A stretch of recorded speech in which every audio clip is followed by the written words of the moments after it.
this mutation, which is G614G, which is associated with higher transmissibility. So we are very grateful for all the funders and also our team at Center for Dengue Research for their unconditional support in all the research activities we are carry out. Thank you very much. Thank you, madam. Now it's the time for the question and answer session.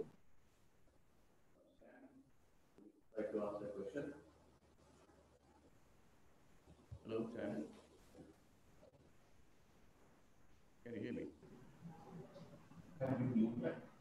Sam? Asked him to unmute. Sam, would you like to ask a question?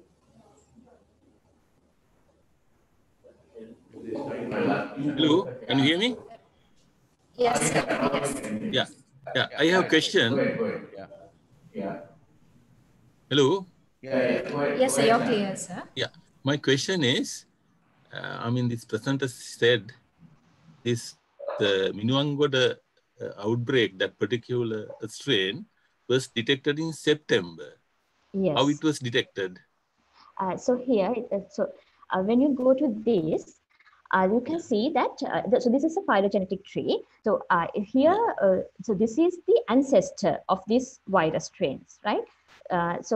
You can see that this is, at this point, the October, we have detected this Sri Lanka Minuangoda first patient. And actually this sample we got after that.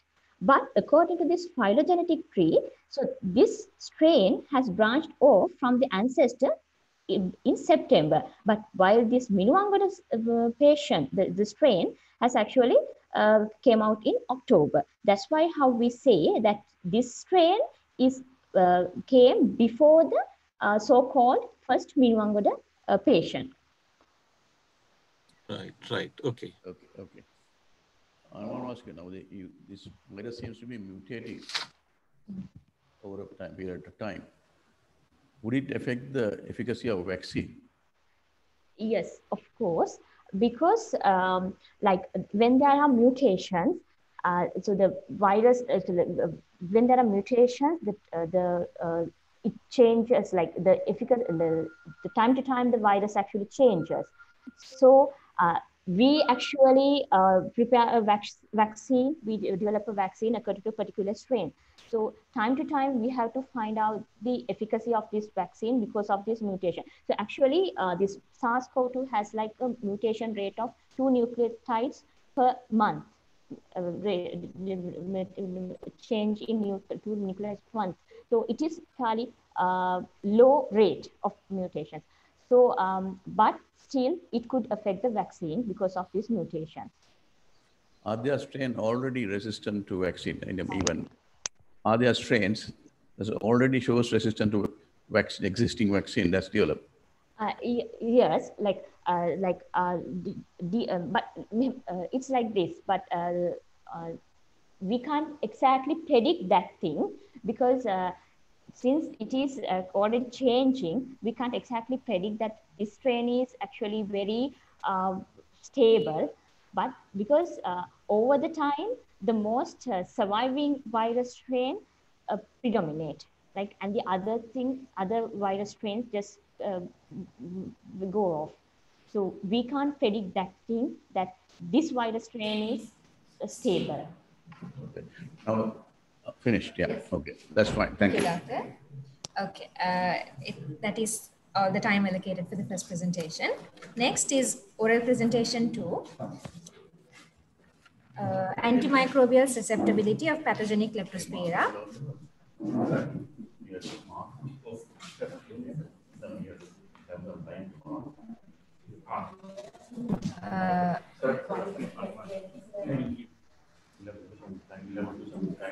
Yes.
Start?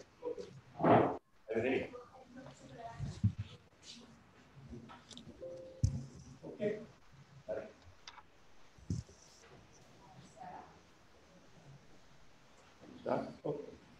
Ah,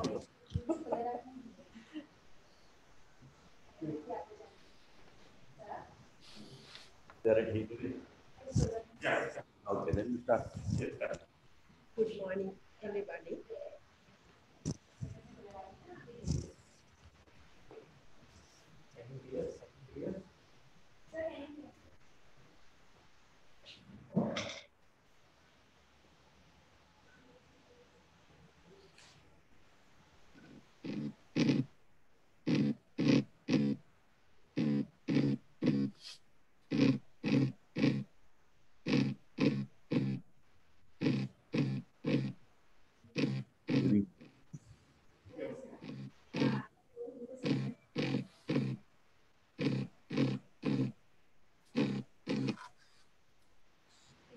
Hello. Now it's okay. Now it's okay. Yeah, now it's okay. Sure. No problem.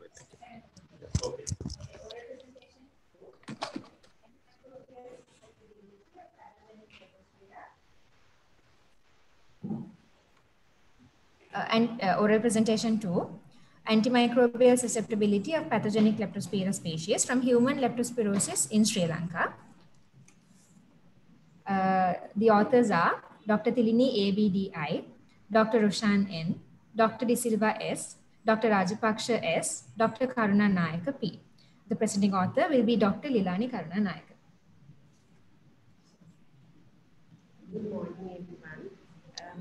My presentation is on antimicrobial susceptibility of pathogenic Leptospira species from human leptospirosis in Sri Lanka.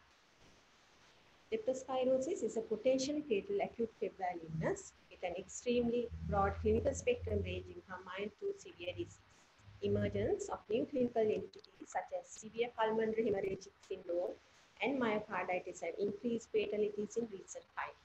Antimicrobial treatment has shown quicker resolution of symptoms and reduction of the likelihood of progression to severe disease in some cases. Antimicrobial susceptibility studies in Leptospira has been done by some countries, and most of these studies are from animal isolate.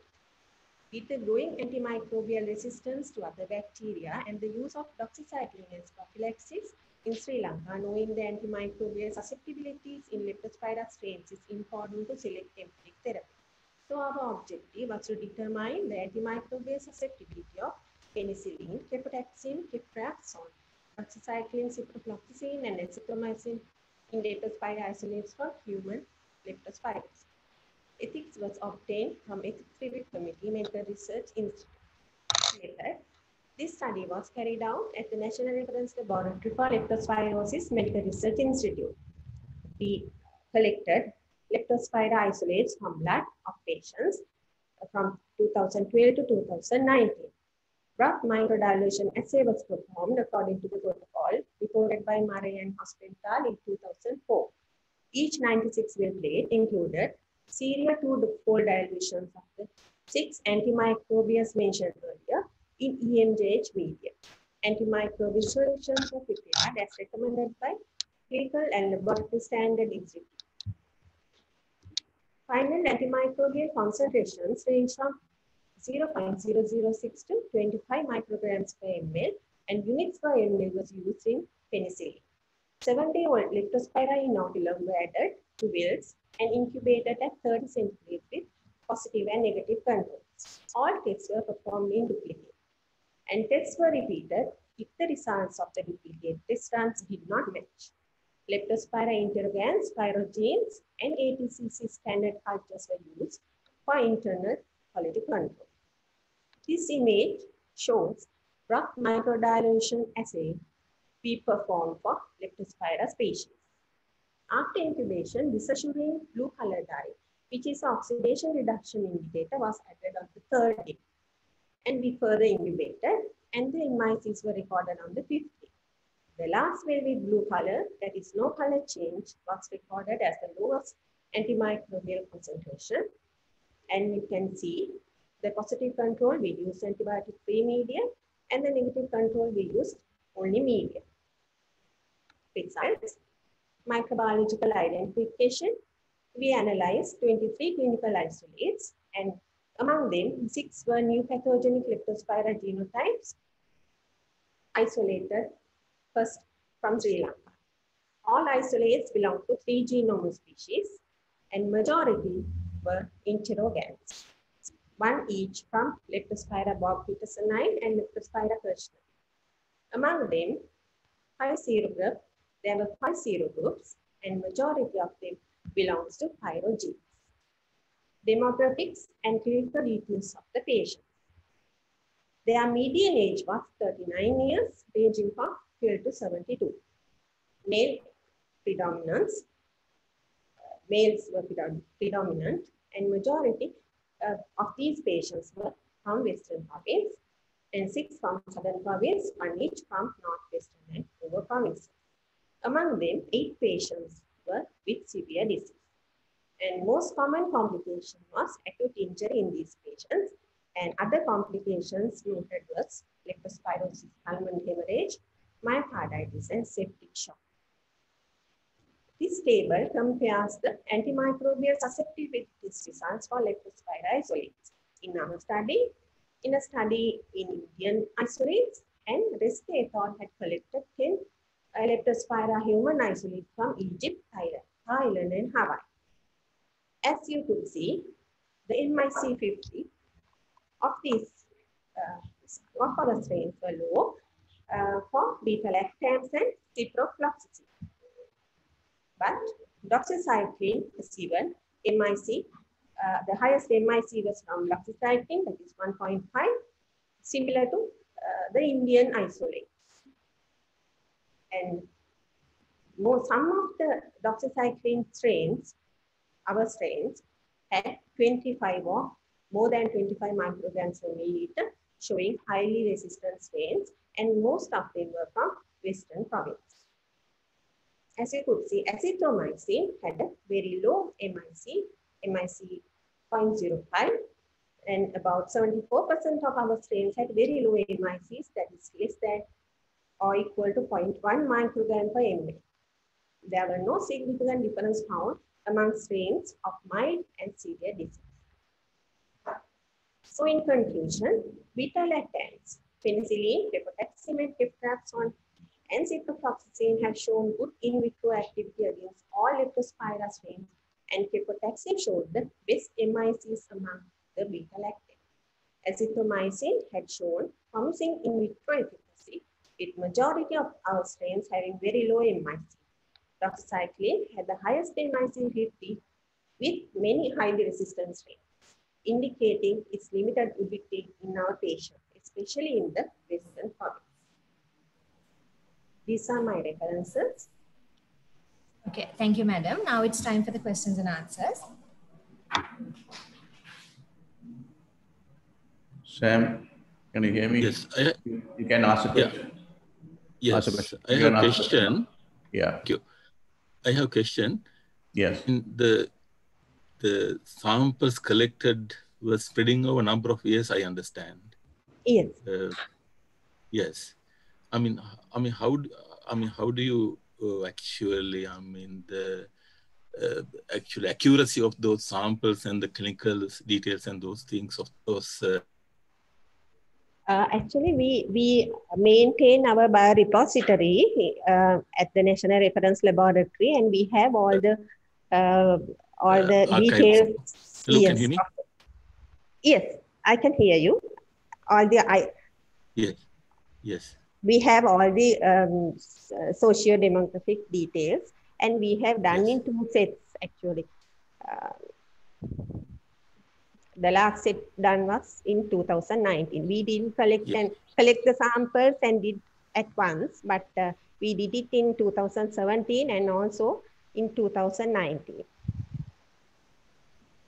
Right. Thank you. Okay. Now, in your study, you showed that doxycycline MIC was fairly high. So do you recommend it for prophylaxis in the future, or do you recommend something like azithromycin? So actually, the high strains we saw from Western province. Now in southern province, we had only one strain that is over 25. So I can't say I don't recommend, but if you are giving the doxycycline, they have to monitor the doxycycline prophylaxis, whether they are taking it correctly and all, and also to do these type of studies to show that there is an increase in doxycycline. But azithromycin, I don't recommend for prophylaxis. Okay. Now, recently they have shown some pulmonary hemorrhage appears to be more common in some patients. Did your study show that certain strains predisposed to pulmonary hemorrhage, complication of pulmonary hemorrhage? So there are no specific strains. Most of these, like pyrogens, was the common strain that we have seen in this cohort. But other strains also can give rise to pulmonary hemorrhage. There's echo here. Yeah, that's like echo, yeah. Because in other countries, they have shown different type of strains that cause pulmonary hemorrhage. Okay, now, yes, oh. that is the time allocated for the second presentation. Okay. Thank you, Doctor. Judges, when you can evaluate the presentation now, and sir, when you're done, if you give me the go ahead, I can move on to the next presentation.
Professor Professor Kularatna, can we go ahead?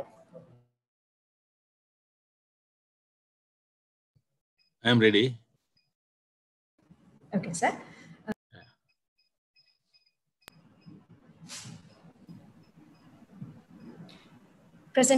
Oral presentation 3. Identification of biomarkers to predict development of dengue hemorrhagic fever. The authors are Dr. Chandima Jeevandara, Dr. Laksiri Gomes, Dr. Vimlahan Vimalchandran, Dr. Gayasha Somathilaka, Dr. Graham S. Fogg, Dr. Gasturi Neelika Malavige. The presenting author today is Dr. Sashika Dayaratna. Hi, good morning.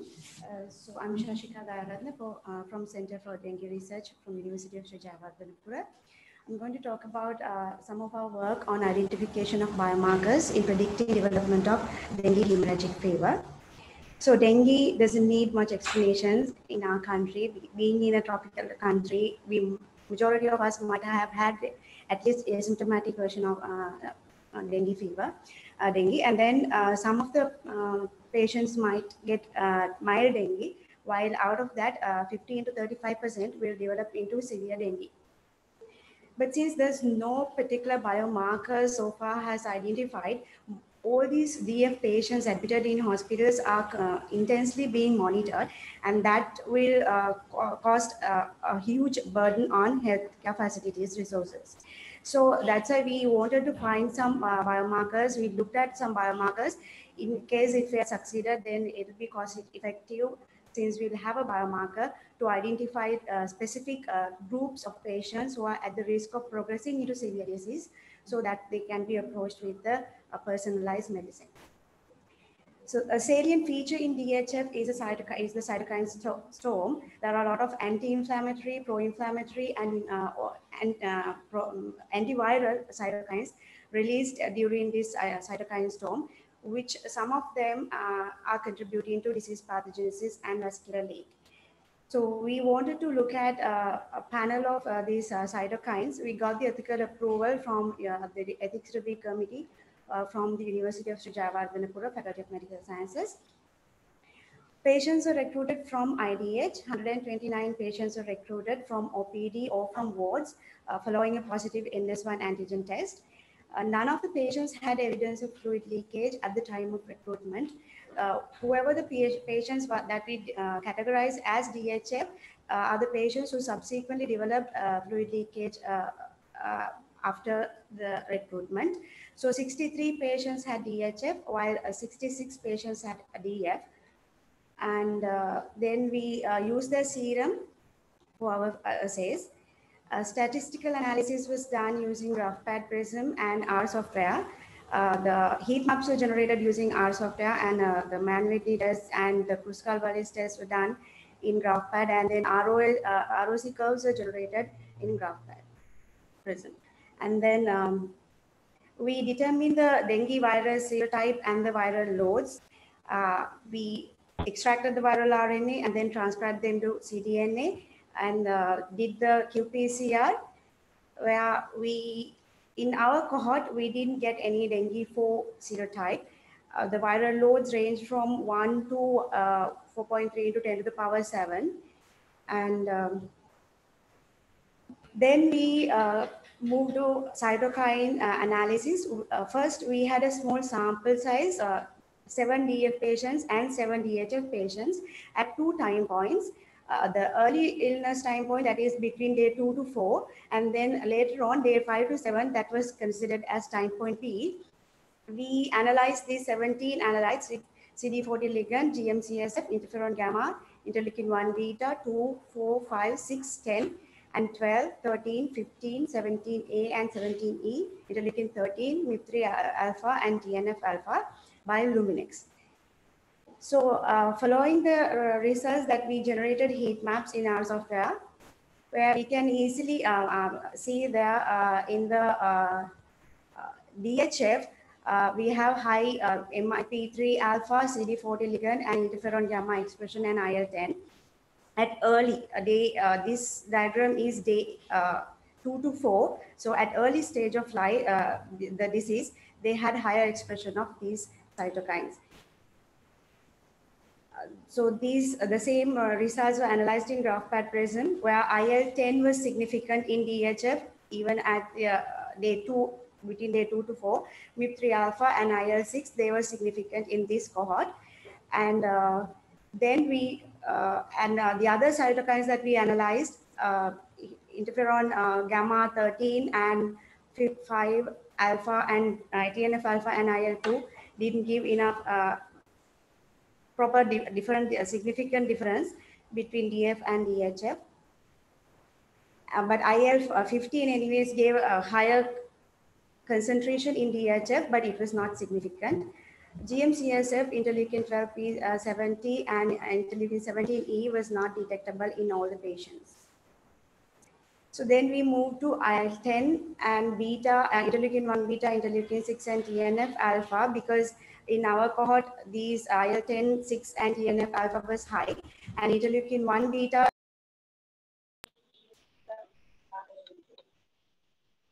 So we used the 5.8 samples of 100 66 DHF and 63 DHF and 66 DF patients.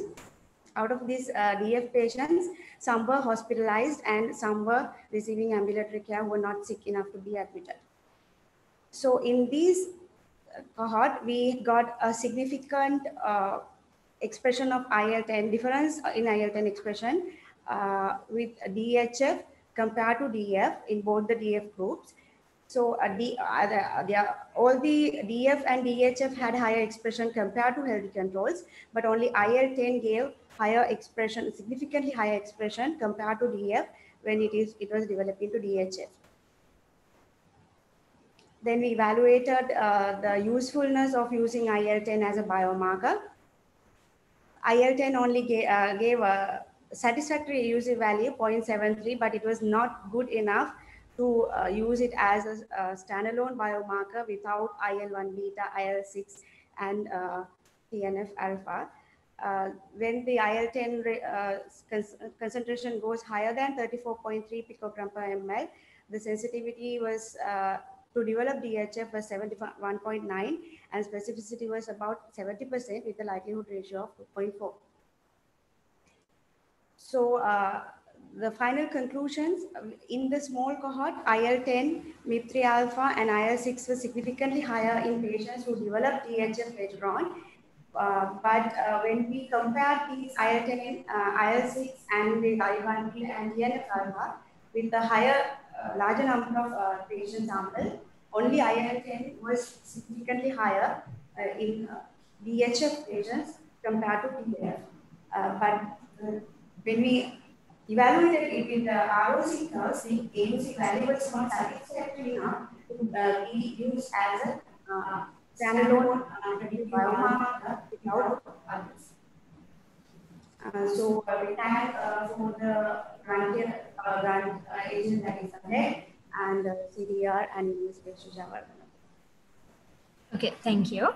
Now it's time for questions and answers. Yeah, I start ball rolling. Yeah, okay. Yeah.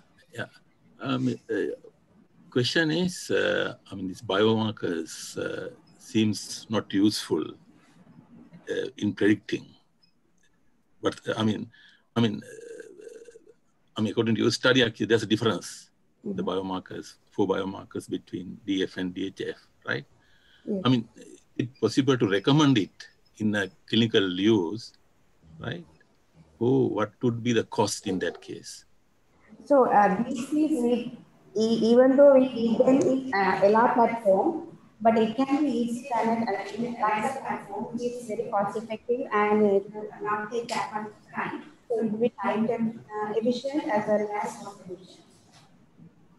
Compared to the ultrasound scanning that you have to do regularly on all the DF patients to check whether they are going to DHF, it is easy if we have a biomarker developed. Right. Okay, thank you. Yeah. Now, you formed a ROC curve in trying to get the, sensitivity and specificity. But when you have patients with dengue, test on this test, is when you have higher prevalence, that's a higher prevalence, the positive predictive value is very high. You see? So in that situation, you think IL-10 would be useful clinically? No, but with our findings, we cannot use IL-10 as a standalone biomarker because the AUC value is somewhere around 0.7. Sorry? AUC value is somewhere around 0.73. So even if it is like somewhere around 0.9, you could have used it as a biomarker, but it is not safe to use IL-10 as a biomarker as itself because the AUC value is not that satisfactory. Yeah, but that's you are talking about likelihood ratio. But if you take the pretest probability and take the likelihood ratio, that's the way of doing it. You take the pretest probability and check the likelihood ratio and then see what's the positive predictive value. In that situation, did you do it that way? In that situation, you might find it that might be useful. Pretest probability is low, the likelihood ratio is low, it's poor. But if the pretest probability is high, the likelihood ratio of what you are talking about, the positive predictive value is going to be very high. Do you think that's feasible? The thing is, DHF. Okay, that's fine. Thank you. Thank you, madam. Professor Kularatne, if you give me the go-ahead after marking, we can go to the next presentation. Right, okay, no problem. Oh. So just wait a minute. You want to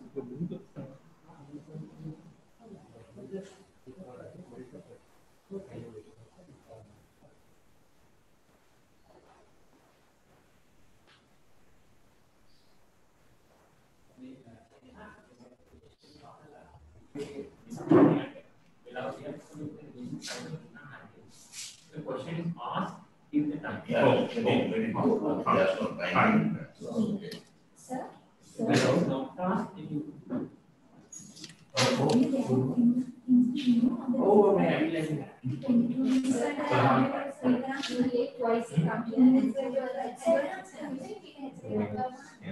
All right.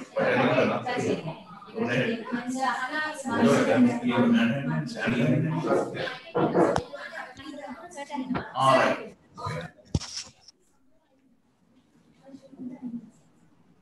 Oh, it might take a lot of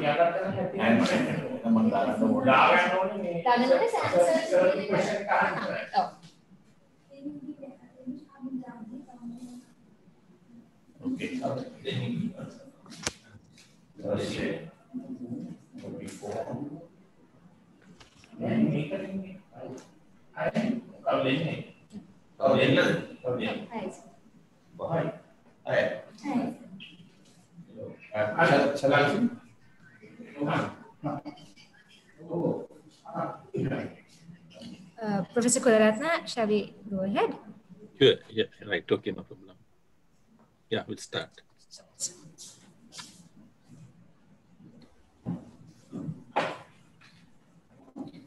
Oral presentation 4, maintaining malaria surveillance and diagnosis in Sri Lanka amidst a COVID epidemic. The authors are Dr. Vitarana HN, Dr. Fernando SD, Dr. Mendis KN, Dr. Ratnayaka JK, and Dr. Ranavera P. The presenting author today is Dr. Musrif MM. Okay, so go ahead. Good morning, everybody. So maintain malaria surveillance and diagnosis in Sri Lanka amidst the COVID epidemic. This is what we practiced during this COVID epidemic this year. So now malaria is not an indigenous problem in Sri Lanka. We only get imported malaria since 2012. So that's the last year we had a local case.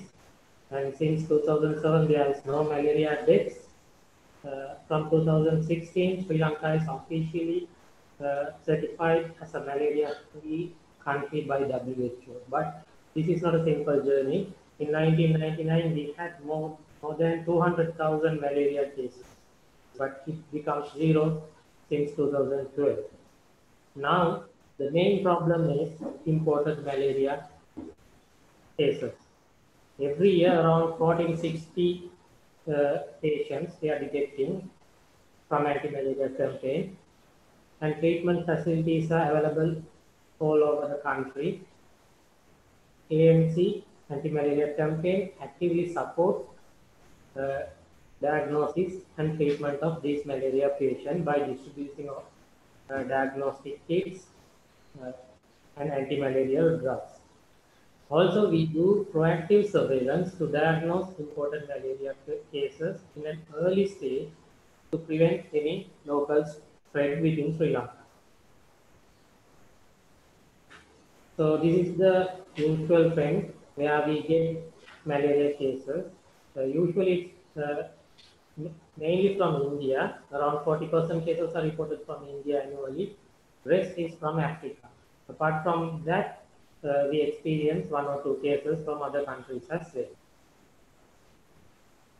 So with the COVID situation this year, it was a real risk because returnees are started to come in large groups, and also they were quarantined all over the Sri Lanka.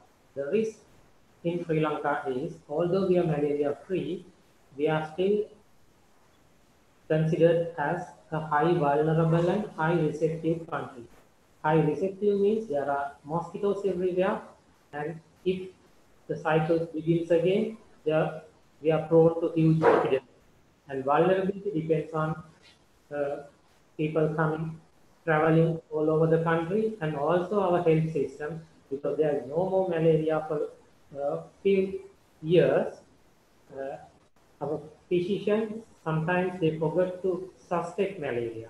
So it's low in the DD, it's acceptable with the huge workload with other diseases, but it's important to diagnose malaria. Due to these reasons, Sri Lanka is considered as a high-risk country. So, with these also the quarantine centers, mainly it was situated in dry zones where there are abundant Anopheline mosquitoes. So with this, we prepared a strategy to face this situation, and we initiated an active case detection program at quarantine centers to screen individuals returning from malaria endemic countries. So this is done with the AMC headquarters staff and the regional staff from 25 districts. So we conducted special meetings and developed detailed guidelines to be followed during this quarantine situation. So this includes entomological surveys in all the quarantine centers and the vector control measures if there are mosquitoes present. And also we prepared guidelines on the screening procedures and we advise how to screen these returnees. So all these screenings were tested for malaria by microscopy. AFC staff visited these quarantine centers and PPE kits were provided from the headquarters, and also we got the district support. Results are given before day 14, that's before end of the quarantine. And if someone is positive, they were treated according to the national guidelines. So we discussed with the hospitals, directors, and pre-prepared where to treat these patients. There's the time. Okay. So with this, we did screening of all quarantine centers. So we detected the first malaria patient, a Sri Lankan returning from Madagascar who had symptoms after 7 days of arrival, tested positive for malaria in a quarantine center situated at Dambulla. So with this, the second patient also detected from the same quarantine center. He admitted to hospital with an abdominal pain, but when we screened, he also tested positive for malaria. And when we screened all the returnees from this quarantine center, another 5 become positive. So this is not a local spread. All became positive within 7 to 8 days. So this is all are imported cases. And these are the in detail. Most of these patients had malaria when they were abroad. And species-wise, we got all mixed infection, PF10, ovale, and also Plasmodium malaria cases, all treated according to the guidelines. So another 3 patients were positive from a quarantine center in Negombo, and all these patients were admitted to Negombo Hospital and treated according to the guidelines. All these 3 patients returned from Uganda, and all 3 are positive for Plasmodium falciparum. So with this, we started all the case-based activities and did parasitological activities around these quarantine centers for their staff and the village people, and also did reactive entomological surveillance around the quarantine center again, and with the appropriate vector control measures. So these are the challenges we need to highlight. So malaria positive patient may also have COVID as well. So treating these patients is very difficult, and we have to follow the same COVID-19 guidelines, and also conducting the screening. We have to provide all PPE and the multi-sectoral coordination. In Sri Lanka, every district, they have their own administrative setup, so it's different from district to district. So as a conclusion, I want to highlight the returnees from malaria endemic countries may have a malaria infection in addition to COVID as well. And also, as most quarantine centers lie within remote locations in previous malaria endemic areas, early diagnosis and treatment of malaria positive individuals is essential to prevent resurgence of disease in Sri Lanka. Thank you very much. Thank you, sir. Now it's time for questions and answers. Sam? Yes, right. My question is, this screening for malaria in quarantine center, I mean, was it screening of all patients who have come from risk areas like African countries and India, or you tested only for those who had symptoms like fever? No, sir. It's a universal screening. Whoever comes from malaria endemic country, we have a close collaboration with the security forces as well. So whenever they get new returnees for these quarantine centers, we are getting the whole list and we categorize who are coming from malaria endemic country. And sometimes it's a difficult process because these people come from a common airport like Singapore or Dubai. So then we question each individuals, where are you coming from? If they have visited a malaria endemic country within last 3 months, we check for malaria. That's our guideline. Yeah. Did you have actually some positive patients who were asymptomatic? Yes, sir. This Dambola Quarantine Center, the last 5 were asymptomatic. And from the Nigambo also, all 3 are asymptomatic, but some of them had minor symptoms, but they are not telling that because of COVID fear as well. So they are drinking Panadol and waiting. And after this presentation, another 3 positive now. So, and among that, 2 are asymptomatic. Right. I mean, this last question. I mean, in this asymptomatic patient, what was the parasitic load? Do you have any idea about it? I didn't put in the presentation. It's like low count when it is asymptomatic, like less than 1,000. All right. Okay, that's fine. Thank you. Thank you very much, sir. I want to ask you, generally, when people come from high endemic areas to Sri Lanka, at the airport, do you screen?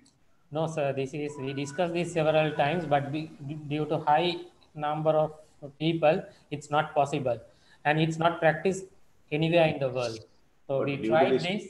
But due to this, your finding. Yeah. I mean, there are so many patients you have discovered. Do you recommend that it should be done at least for very high endemic areas? Yeah, usually what we are practicing is finding them in the field and doing the surveillance. But we are trying to do this in the airport level. Up to now, we didn't get a positive response from the airport authority or aviation because it's very difficult to manage the whole number of people in the airport. So like we have to screen around 60 to 70% of the returns daily basis. It may be like more than 15,000, 20,000 tests per day. So it's not practical. Thank you. Okay. Thank you very much. If the judges give me the go ahead, we can go on to the next presentation.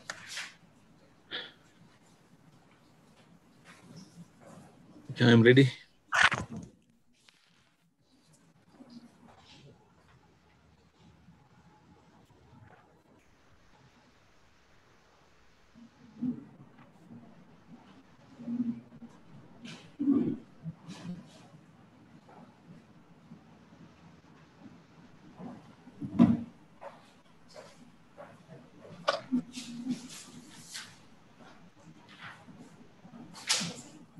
Okay. Oral presentation 5.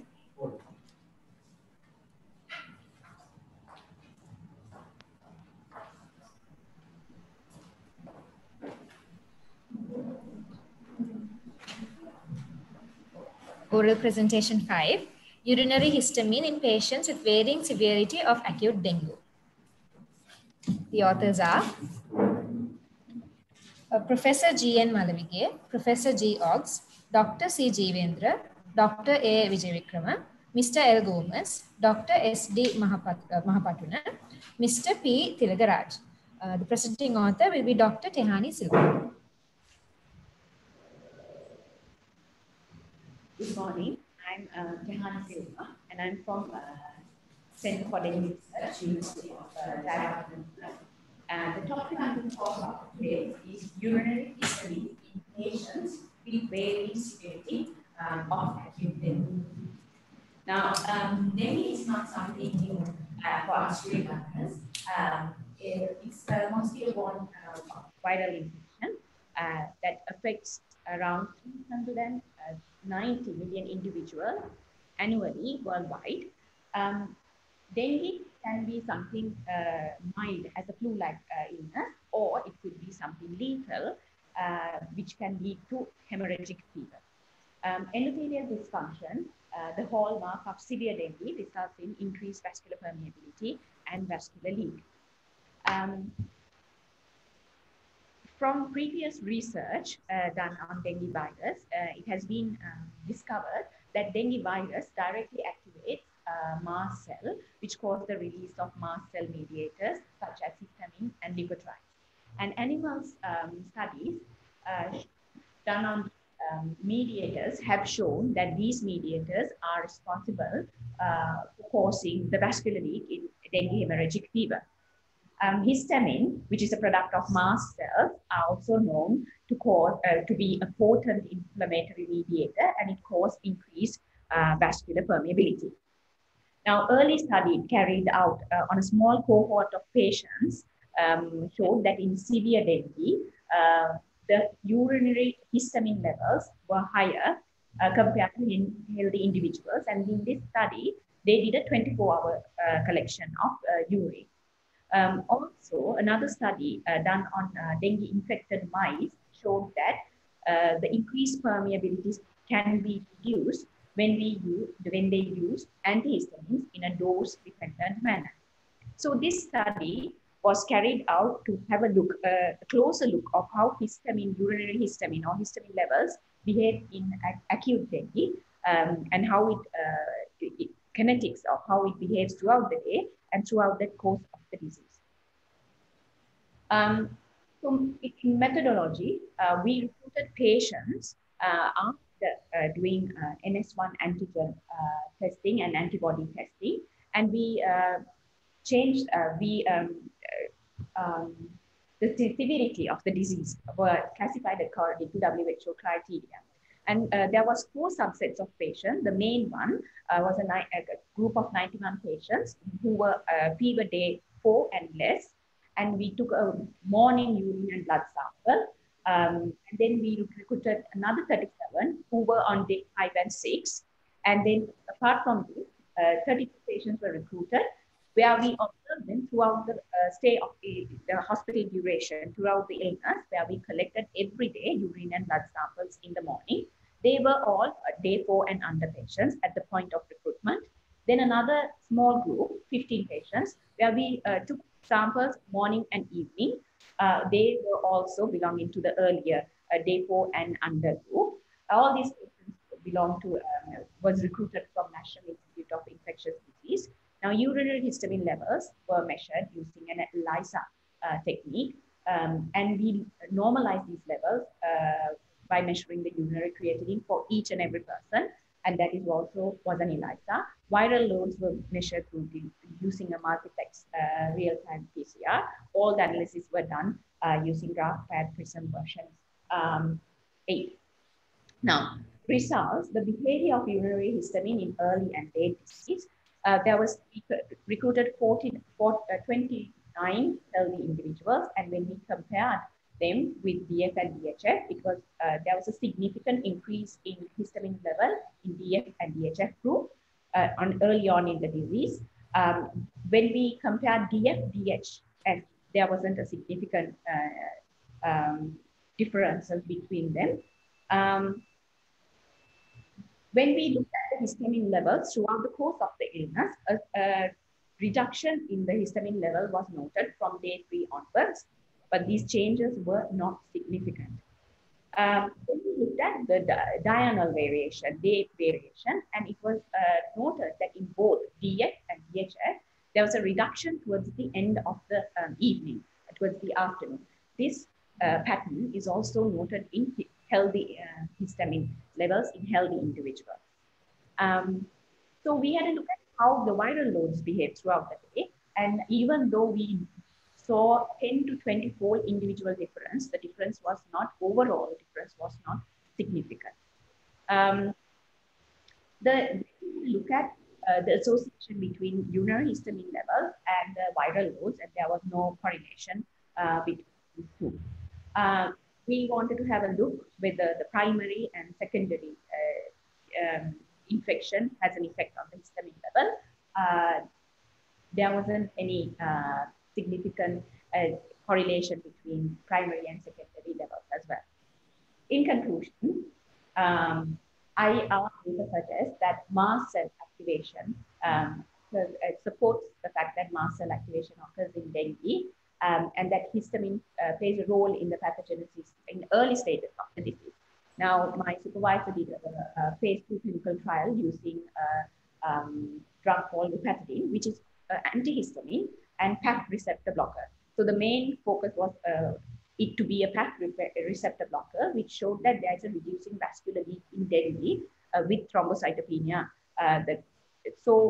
The question is whether this drug, is it the antihistamine effect that help the changes, whether it contributes for these changes as well, which needs to be looked in a little bit more. I have come to the end of my presentation, and I would like to take this opportunity to thank the funders, National Science Foundation, and also Center of Dengue Research, University of Srinagar, also staff and patient at IDH Hospital. Thank you. Thank you, madam. Now it's a time for evaluation. Now it's time for questions and answers. If yes. Yes. Yeah, my question is, it was not clear to me, I mean, whether there's a difference between the histamine level between DF and DHF, and whether it was significant. And do you have actually, yes. Between DF and DHF, there wasn't any significant difference, only with the control group. Right. Okay, then, thank you. You will read the blood levels of histamine as well as urine. Did you do the blood levels of histamine as well as urine? Only urine? Yes, we wanted to go. Yeah, the problem is when patient with DHF is going to have low kidney perfusion due to the low blood pressure and things like that. So the histamine clearance, histamine may be low in these patients unless you do a creatinine this ratio. Did you do that? We did the normalizing using the urine. But in a situation like GFR, that may not be too accurate. Right. So if the histamine levels in blood would have been more appropriate. Right. And I think it's use lopinidine as an antihistamine. Why did you select that specifically? No, because it was because my supervisor was doing the clinical trial of that. So I just linked and said this. It was mainly because of the PAC antagonist. So we were thinking whether the effect, the final result, being an antihistamine, whether that also contributed. No, why lopinidine? No. My supervisor was doing that. That's why I just linked that one.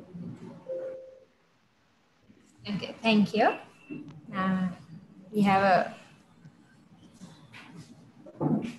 We have the time for evaluation of the presentation now.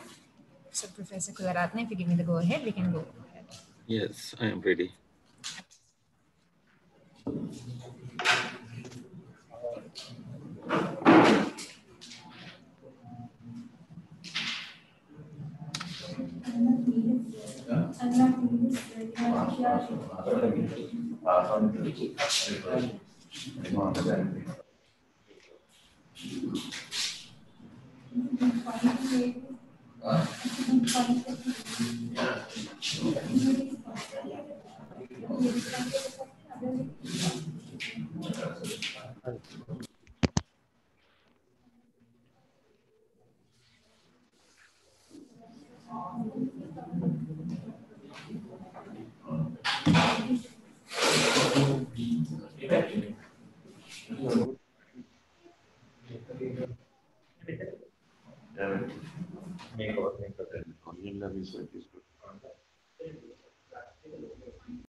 Oral presentation 6, association of the single nucleotide polymorphisms in the NLRP3 inflammasome with severity of dengue.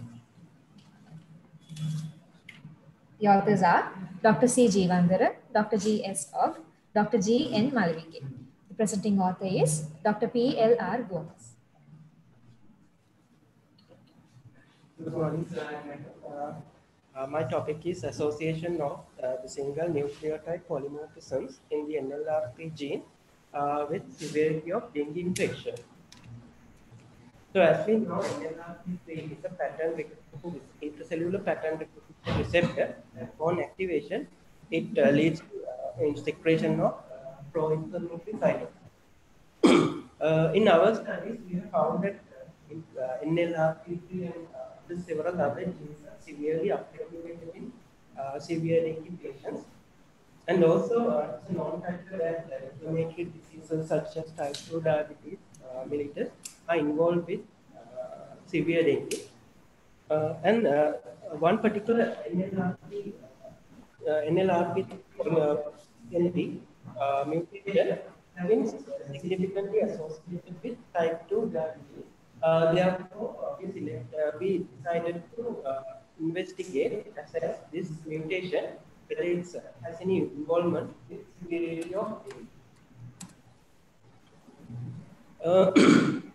This SNP actually is a mutation. It doesn't cause a mutation in the protein, but it causes a single point mutation in the pre-prime nuclear region of the NLRP3 gene.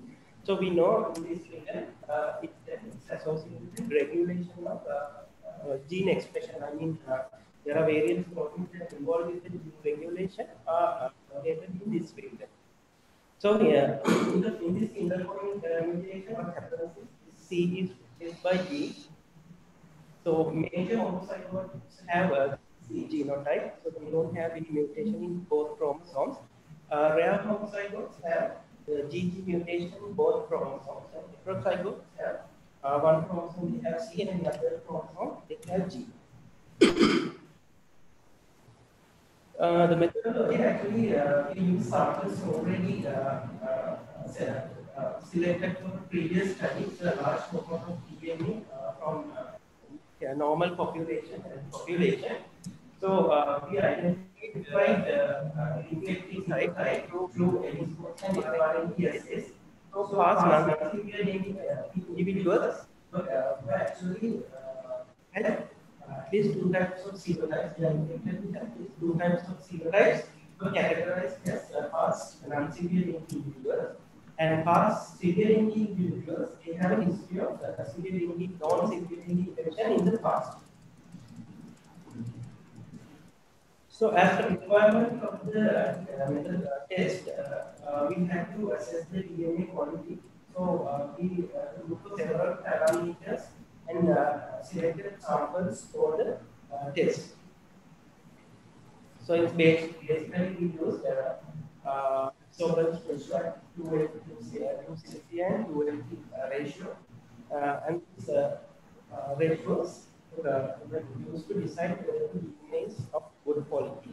Proceed. And for the real-time PCR, we used Technan SNP assay, which is provided from Dante Technologies. They have a wide range of Technan SNPs for various types of SNPs. So in this SNP, they have two. The SNP each has a chromoprobe link. The probe has two types of probes. One is to detect the normal C, unmutated, without the mutation. And the other one probe detects the mutated one, that is the G variant. So these two dyes, depending on the signal of the dye, we can decide which allele is present. So the real-time PCR protocol is based on the manufacturer's protocol. After a real-time PCR, you get an allelic discrimination plot. Here you get the signals from the two dyes. This one you get the signal from the dye called WIC, and this inside the signal from the dye called FAM. So you can see here several populations, and this population here, you see no signal, so that is the negative control. And here, this population, you can see only signal from the weak dye. So the weak dye detects the G, that is the, yeah. Here, weak dye detects C and FAM dye detects G. So G is the mutation. So here, this side is FAM and this side is weak. So here you can see this population has only G in both chromosomes, so they are rare homozygotes. And this population here, they have only FAM signal, so they are major homozygotes. They don't have the mutation. And this population here, they have signal from both dyes. So they have one chromosome, they have without unmutated gene. And the other chromosome, they have the gene with the single point mutation. So when you look at the curves, there's a weak-only signal which is relevant for common homozygotes. You have a weak-only signal. And for homozygotes, rare homozygotes, you have a FAM-only signal. And for heterozygotes, you have two signals from both dyes. So total for severe dengue, non-severe dengue, past non-severe dengue individuals, we had 107 cases. And past individuals with history of past severe dengue, we had 73 individuals. And the different genotypes, you can see the percentages. And for percentages wise, we didn't notice any significant difference. And we use this Hardy-Weinberg equilibrium to compare if the genotype frequencies are within observed ranges. So in this equilibrium means there's an equilibrium between different genotype frequencies unless they are affected by an external factor. If an external factor affects the population, the equilibrium between different genotypes is shifts. So we put the Hardy-Weinberg equilibrium to both populations. First, we put it to the group with past individuals who had past non-severe dengue. And here, we did not have a significant p-value, so we can assume that the numbers we obtained in the study are within the expected ranges. So that means that population is has not been affected. But for past severe dengue population, actually we expected to have the equilibrium broken. But again, here also, it was the individuals with past severe dengue group also was in Hardy-Weinberg equilibrium. So here we can assume that here severe dengue has not been affected the equilibrium. So this SNP might not have any effect on severe dengue. But we further analyzed these groups. So we analyzed whether there's any advantage over advantage of becoming a major homozygous. We use Fisher-XX, but here also we didn't have any significant p-value. So here also, being a major homozygote does not have any advantage. And similarly, being a rare homozygote also does not have any advantage. Disadvantage of becoming a severe, acquiring severe dengue infection.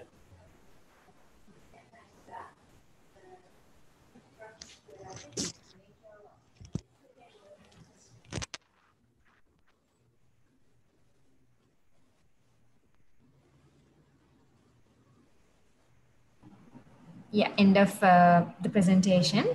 Time for questions. Prof. Kularatne, if you unmute your mic, we can go ahead with the questions.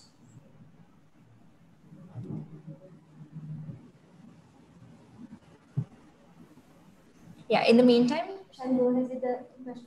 Go on to ask question. Yeah, who speaks to the One question I wanted to ask is, the reason for looking at this polymorphism is because there is association of diabetes, the metabolic syndrome, and this polymorphism, is it? process of analyzing several excellent ways. With related research, there are hundreds of NLRP single point mutations. But we selected this one because it's significantly associated with type 2 diabetes. Is it known to be associated with Sri Lankan population? Have you tested the Sri Lankan diabetes population to see whether they have the polymorphism in Sri Lanka? We have a cohort, so we are analyzing, but the sample number is low at the moment.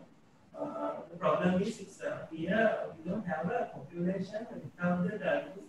Most of the population we have, in this study, we have at least one type of comorbidity.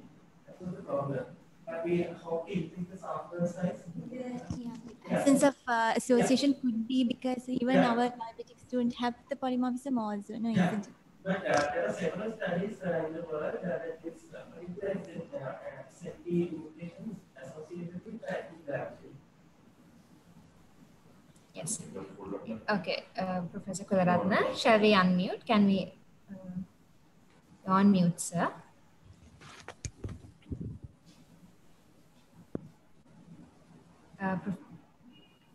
Yes, Professor Kularatne, you're still on mute. You will have to unmute your mic, sir.